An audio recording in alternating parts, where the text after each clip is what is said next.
Hörst du mich?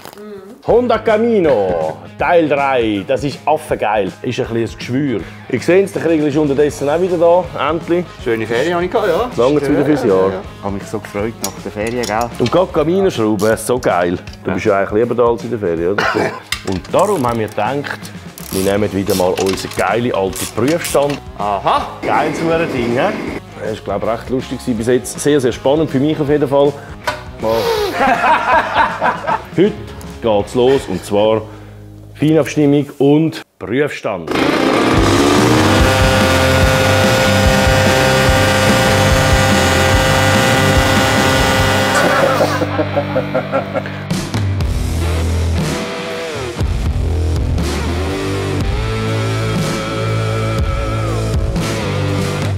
Also, Zylinder ist dran, Vergaser ist dran und Variomatik auch. Das ist alles wunderbar. Es ist eigentlich, jetzt fehlt nur noch der Auspuff und eben das Luftfilterproblem. Das ist jetzt ganz eine einfache Lösung gegeben. Da kommen wir jetzt nachher gerade dazu. Kannst du das schon mal ein bisschen anteasern? Da haben wir das Problem gehabt. Es ist eng. Der Ansug vom Vergaser. Da das Gewind, das ist Oberkatastrophe. Und man sieht da hinten, es hat schon so ein Plastikteil dazu gehabt, aber das hat wirklich einfach nicht funktioniert. Man sieht es auch da oben. Da oben der Gaszug ist natürlich auch, es ist so abartig eng, aber lustigerweise funktioniert es. Also das ist natürlich etwas, das wahrscheinlich nicht allzu lang hebt, weil das, müsst ihr euch vorstellen, das ist ein Seil, das einfach auf einem Kunststoff, also das ist so eine Kunststofföse, da unten ist der Schieber. Und das Seil, das läuft quasi im 90-Grad-Winkel über den Kunststoff rein. Also das hat einen 90-Grad-Radius, einen ganz kleinen Radius, aber dort reibst du einfach das Seil drüber beim Gas geben, oder? Also ich denke, das läuft sich schnell ein und wir wollen jetzt den Teufel noch nicht an die Wand malen. Aber das ist sicher ein Schwachpunkt. Du musst einfach einmal Gas geben und dann bleiben ja, oder? Nicht ab dem Gas. Ja, nicht. Der Kasten hebt die ganze Schwinge zusammen. Tragen das Teil. Ja, genau. Das ist das Problem. Und dann wollte ich da nicht die Trennwand rausnehmen. Weißt du, wenn wir jetzt die Innenwand rausnehmen können, ja, wäre das noch okay gewesen, aber das haben wir jetzt irgendwie nicht so ganz getraut. Das ist ein Spülschwamm. Das ist eine Luftfiltermatte mit dem feinen Teil und der groben. Und das ist jetzt wirklich halt nur noch für die groben Wespen, oder? Völlig egal. jetzt komm ich mal da mit deinen Wurstfinger. So, hä? Das ist halt einfach ein bisschen eine Tatsache. Ist ein bisschen ein Geschwür, weil wenn man hier die Düse wechseln will, dann muss man die Schrauben rausnehmen, die grosse, und dann kann man den ganzen Karre ja runterlassen. Das haben wir im letzten Video gesehen. Dann muss man den Vergaser wegnehmen und erst dann kommt man auch noch die Schwimmerkammer ran. Ja, nein. Hä? Schön bist du in der Ferien gewesen. Ja, sag nicht. Und dann kommst du zurück und dann so etwas, oder? So mit dem Mätteli ist es wirklich perfekt. Ich bewundere, wie laut das ist. Das sehen wir dann. Also. Und jetzt kommen wir zum Auspuff. Das ist natürlich auch so etwas. Die Halterung ist total geil. Da haben wir die zwei Halterungen. Das passt sehr gut und ist richtig stabil. Er ist sehr kompakt, klein. Die Zylinder haben unten dran auch genau so eine Ausfräsung. Da sieht man den Ring, quasi der helle, der rohe Stahl, den habe ich gedreht und aufgepresst. Weil das hat zu Spiel und nachher stimmt Auslass zum Auspuff nicht überein. Und das wollen wir natürlich vermeiden. Und darum die Büchse. Mal güchseln. Also, Anne. Das passt, hä? Hast du Das gesagt? passt aber wie die Faust aufs Auge, sage ich dir. Siehst? Oh ja, schau jetzt. Das ist absolut spielfrei. Das ist natürlich unheimlich auffällig, wenn man jetzt das für die Straße brauchen, da die Schneckentöpfe, die fallen halt einfach grauenhaft auf. Und darum haben wir gedacht, wir nehmen wieder mal unseren geilen alten Prüfstand unter dem Kriegel zum Tisch führen und ein bisschen mit dem Prüfstand spielen. Wird er wieder mal abgestaubt. Ja, wirklich. Ich habe mich so gefreut nach der Ferien, gell? Und gerade Camino-Schrauben, so geil. Camino. Das ist ein Glückspilz, so ein kleiner, hä? Quasi ein Lucky Aber Mushroom. habe ich noch nie gesehen. Auf der Straße. Im Kellerraum, nicht? Vielleicht sind sie einfach so hure schnell, dass ich nicht gesehen habe. Ja. Also ist mir einfach nicht aufgefallen. Ich schaue ja nur die schönen Sachen. Ja, natürlich. Das finde ich ein bisschen hässlich. Da Zylinderkopf und Zylinder, weil das sind ja Originalgrösse Kühlrippen. Also der Originalzylinder ist genau gleich von der Form her wie der. Das finde ich jetzt ein bisschen unförmig, wenn man das so sagen darf. Klar, es ist schön, wenn die gross sind, die Kühlrippen, wegen der Kühlung, logisch. Aber ich finde jetzt, der Zylinderkopf dürfte auch bis da rausgehen. Hättest du natürlich extrem bessere Kühlung. Schnell. Kannst du den nicht 90 Grad abdrehen? Nein. Bist du sicher? Nein, der ist so wegen dem Decken, oder? Dann würdest doch passen. Nein, das meinst du eben. Das meine ich. Aber das ist eben leider nicht so. Kann auch nicht sein? Okay. Warte jetzt mal, wieso? Ich muss es dann noch mal schauen. Aber das hat mich so gestört und ich habe es wirklich auf alle Richtigen probiert. Ich meine, eben optisch, ich sage jetzt mal, wenn man das neu lackieren und so ein bisschen aufpimpen, dann ist da etwas rauszuholen. Optisch kann man sich wirklich darüber streiten. Ja. Ich finde die Gefährte langsam, so die ganzen Peugeot 103 und eben Honda Camino und das Zeug. Schau, jetzt lacht er lacht schon. Ich finde das unterdessen wirklich, da habe ich einen hohen Wandel gemacht in den letzten Jahren. Ich finde, das gehört einfach dazu. Gehört dazu.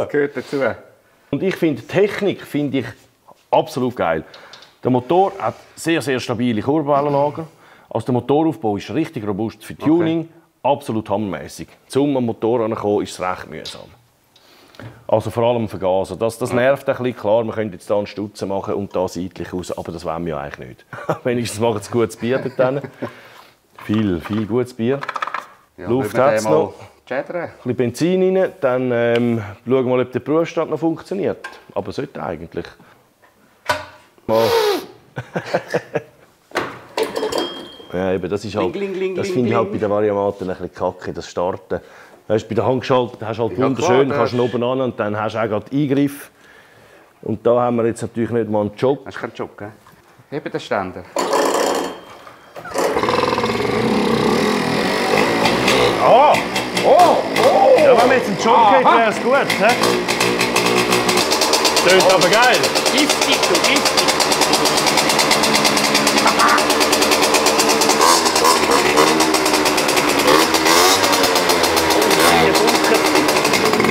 Eine Bunker. Egal.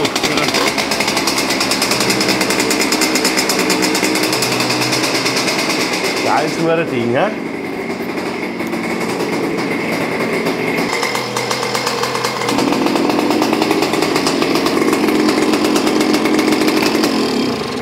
Also abstellen, wo man halt den Kerzenstecker zieht. Aha! Was ist?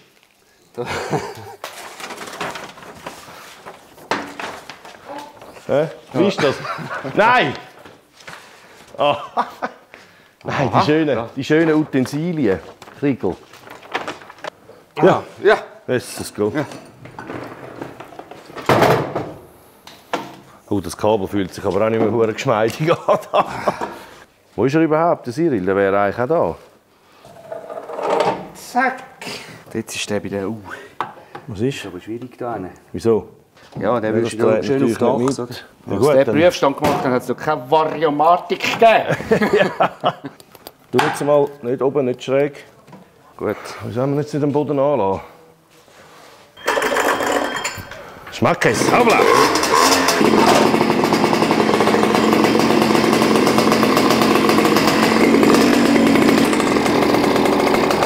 Aber wie ist jetzt das? Muss man das einfach irgendwo an der Masse? Ja, ich denke schon. Masse und das da. Cyril! Cyril wüsste jetzt das, oder? Oder was Drehzahl kann es auch sein eben.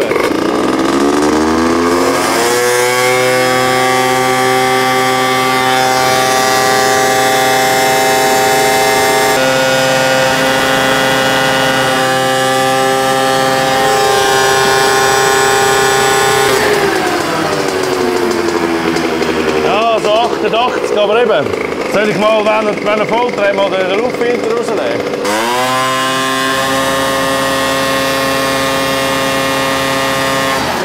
Die haben doch das mit dem Görike mal gemessen. Görike hat doch 65 gemacht auf der Straße. Auf der Straße, nachher sind wir da drauf. Und wie viel hat er da gehabt? Ich weiß nicht mehr. Dabei. Etwa 8 mehr, meine ich. So. Ich glaube, er hat über 70 gehabt. Also, ich würde jetzt da, würde ich mal sagen, 10 abziehen. Ja, dann bist du bei knapp 80. Knapp 80.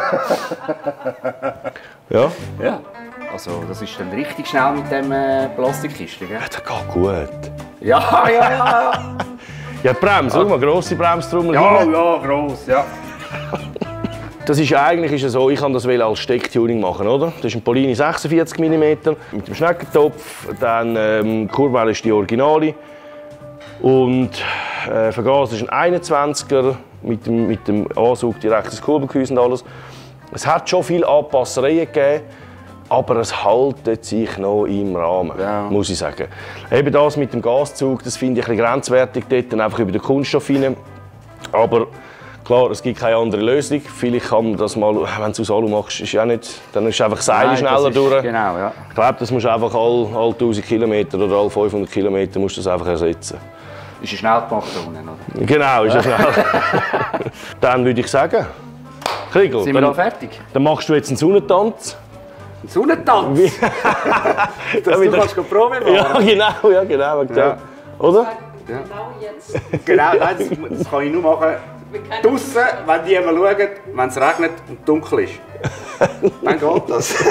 Am besten nur eine Feuerschale oder so. Ja, genau. Ja. Ja, geil, Kriegl, 100 Camino. Musst du auch einen haben, ist das richtig? Nein, ist gut. Ja. Steht nämlich noch einer im Keller unten. Ist wahr? Also, ich bin Fan. Ersatzteile. Ich bin Fan, ich freue mich auch zum mal zu fahren. Ich bin richtig gespannt. Also, in dem Sinne, das Projekt ist auch wieder abgeschlossen. Ich hoffe, es hat euch gefallen. Und wir nehmen das ins Sortiment auf, haben wir jetzt gerade entschieden. Du! Macht's gut. Tschüss zusammen. Ciao zusammen.